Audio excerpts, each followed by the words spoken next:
If you or someone you knew owned a Sega Dreamcast at some point, slim chances are you might have owned Bomberman Online. Now, I know there are a few other games that bear this name, including Konami Blasters, but I'm referring to the first one.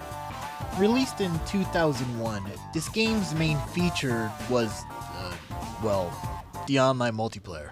Unlike Saturn Bomberman before it, which used dial-up, this title allowed you to battle other people on the internet. On Quintet Island, the Bomb Olympics are held once every year.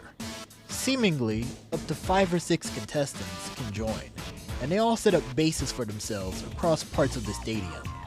Bomberman, seeing that his status as the champion is at stake, trains himself on up and joins. Amongst the newest contestants are Thunder Bomber, Aladdin Bomber, the Bomber Bros, Bomber Gun Rock, and the topic of today's video. Bomber Mermaid. Now, I won't be going too much into the captains, Mermaid herself as a character, or this game as a whole. Those are better saved for later videos. The captain of the Princess Mariners, her stage operates under the submarine rules, where opposing teams stand on 2 equally divided parts of a field. The idea is to place a bomb somewhere, then watch it go into the water and reappear at that same spot the next side over before it explodes. The strategy here is to catch your opponents off guard. During the boss fight with her, she has a special move where she draws a flurry of bombs with slightly altered countdowns that you need to dodge. Like all the other opponents standing in Bomberman's way, her defeat cutscene is rather brutal, if not the most so. Just look at this, holy...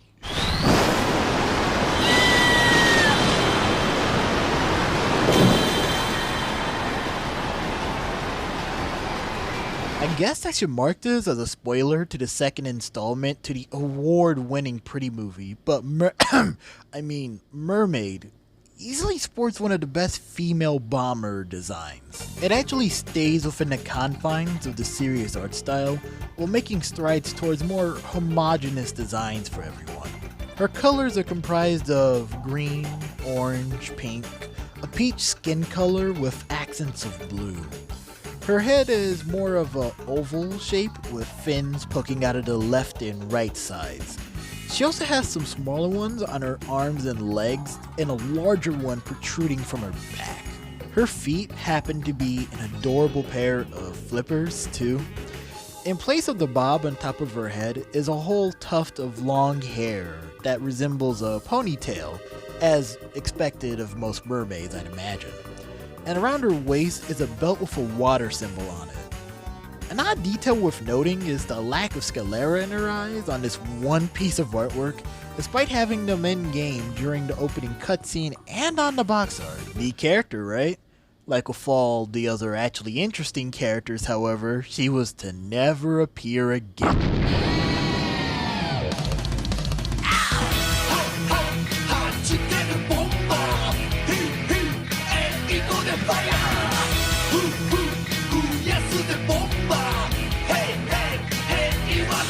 Alongside a bunch of other returning characters and Hudson Soft's attempt at reinvigorating interest in their series through anime, Mermaid will make her return as well, as part of Mujo's Bomber Shit to Know. Also, like the others though, she received a redesign, one I'm not entirely sure she needed.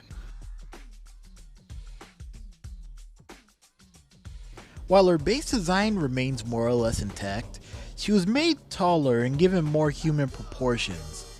Any orange has now been replaced by purple, which hits her bob, the extra set of fins on her shoulders, her newly added fin skirt, flippers, and gloves. Any pink spots on the fins are now a lighter purple, and the blush beneath her eyes are nowhere to be seen. What were once stark white noodle limbs akin to Bomberman's are now skin colored, with the scaled texture sleeves at the forearms and bottom legs with white tips. She also has a defined midriff with the Hige Hige Bandits logo on it. And the oddest choice of all, I'm not even gonna beat around the bush with this one. They gave her tits. Boobies.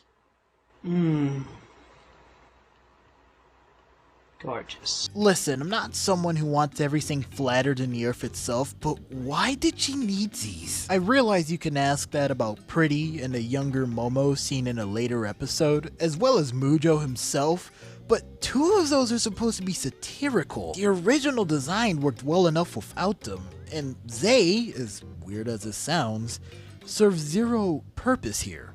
The small-time character from a lesser-known spin-off and unlocalized anime literally has never crossed me as the flirtatious type, so I don't really... Never mind. My confusion about a few small elements aside, I think both of these designs work well enough, and Mermaid is definitely one of the show's funnier characters irregardless. But again, better safe for another video.